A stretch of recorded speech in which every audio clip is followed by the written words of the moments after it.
ఇటువంటి కుటుంబంలో పెరిగిన జగన్ చాలా మంచి భక్తిపరుడండి. మీకు ఎవరికి తెలియని విషయాలు ఇవన్నీ, ఎందుకంటే నేను స్వయంగా చూస్తాను కాబట్టి. అంత ఫ్రీక్వెంట్గా సీఎం అయినాక మీట్ అవ్వలేదు, కానీ నాకు తెలుసు ఆ అబ్బాయి సంగతి. ఆ అబ్బాయి భార్య ఇంకా మంచి ప్రార్థనా పరులు. ఆ అమ్మాయి కూడా మా అక్క కూతురే, మా పెదనాన్న మనవరాలు. ఆ పాప చిన్నప్పటి నుంచి భక్తిపరురాలుగానే పెరిగింది. మరి వాళ్ళిద్దరూ కలిసి రోజు ప్రార్థన చేస్తారండి. మరి ఆశకరణ వదిన ఏ విధంగా పొద్దున్నే ప్రార్థన చేసేవాళ్ళో అదేవిధంగా భార్యాభర్తలు ఇద్దరు చేస్తారు. అంతేకాకుండా తన పర్సనల్ ప్రేయర్ టైం అని పెట్టుకుంటాడు జగన్. మరి ఇటువంటి వ్యక్తికి ఇప్పుడు శత్రువులందరూ ఒక్కటయ్యి ఆయన దించేయాలని ప్రయత్నం చేస్తున్నారని విన్నప్పుడు నేను అనుకున్నా, నన్ను అందరూ కూడా ఎంకరేజ్ చేశారు. అమ్మ మీరు వెళ్ళాలి, క్రైస్తవులకు ఎలాంటి ఆపద జరగకూడదు, క్రైస్తవులు స్వతంత్రంగా మీటింగులు పెట్టుకోవాలంటే ఆ ప్రభుత్వం అలాగే కొనసాగాలి, పేదల కోసం పాటుపడి ఆయనను ఉంచాలి ఇక్కడ, అందుకని మీరు వెళ్ళండి అని నన్ను ప్రోత్సహించినందువల్ల వెళ్ళాలనుకున్నా ఎలా వెళ్ళాలో నాకు తెలియదు. కానీ జేమ్స్ గారు ఇక్కడ పెద్ద మీటింగ్ పెట్టారు, మీరు వస్తారా అని అడిగినప్పుడు డెఫినెట్గా ఇదొక దేవుడు ఓపెన్ చేసిన డోర్ అనుకున్నాను. ఇంతమంది యూత్ ఉంటారని నేను అనుకోలేదు.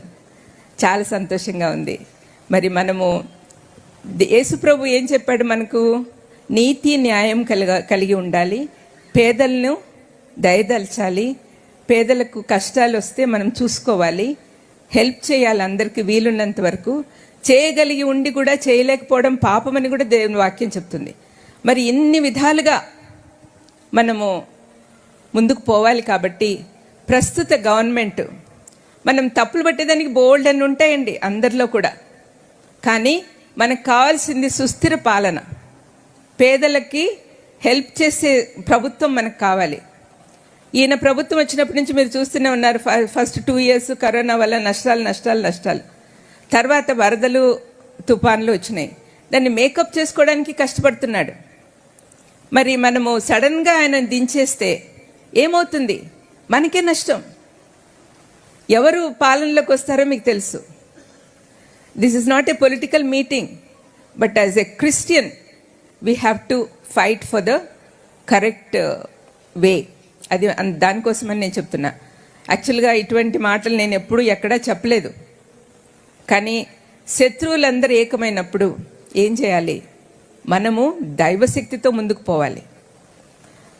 నేను ఒకసారి జగన్ అడిగాను చాలా కాలం కిందట, పార్టీ పెట్టకముందు, ఏంటన్నా సోనియా గాంధీ అంత కఠినంగా ప్రవర్తిస్తుంది, ఏమనుకుంటున్నావు అంటే, ఏమన్నాడంటే, ఫరో హృదయం కఠినపరిచినందువల్లనే కదా అత్త ఇజ్రాయెళ్లకు విడుదల వచ్చింది అన్నాడు.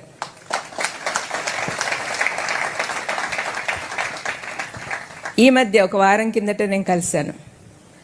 ఏంటన్నా శత్రువులందరూ ఒకటవుతున్నారంట, మరి ఏం చేయాలనుకుంటున్నావంటే, నేను నిశ్చింతగా ఉన్నానత్త, పదవి దేవుడిస్తే వస్తాడు, లేకపోతే ఇలా.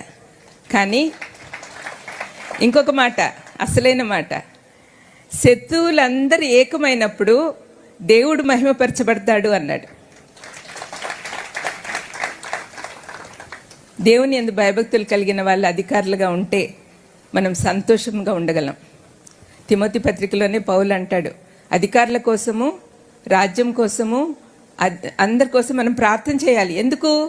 మనం సుఖంగా ఉండడానికి, మనము భద్రంగా జాగ్రత్తగా ఉండడానికి.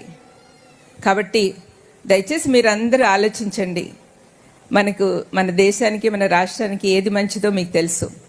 ముఖ్యంగా మన కమింగ్ ఎలక్షన్స్లో మీరందరూ ఒక్కటైతే, క్రైస్తవులందరూ ఒకటైతే ఎవరండి మనకు శత్రువులు పారిపోతారు.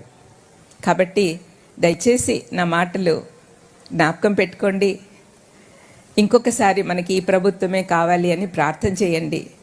జగన్ కోసం చాలా శత్రువులు ఎక్కువైపోతున్నారు, శత్రుత్వం ఎక్కువైపోతా ఉంది. కాబట్టి ఆయనకి ఏ ప్రమాదం రాకుండా ఉండాలని, ఆయనకు హెల్ప్ చేసే వాళ్ళందరినీ కూడా దీవించమని మీరందరూ కూడా ప్రార్థన చేయాలి.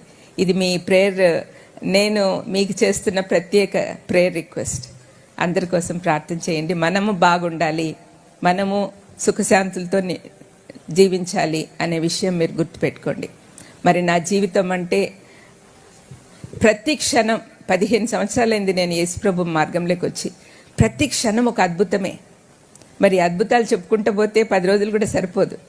Every minute is a miracle for me.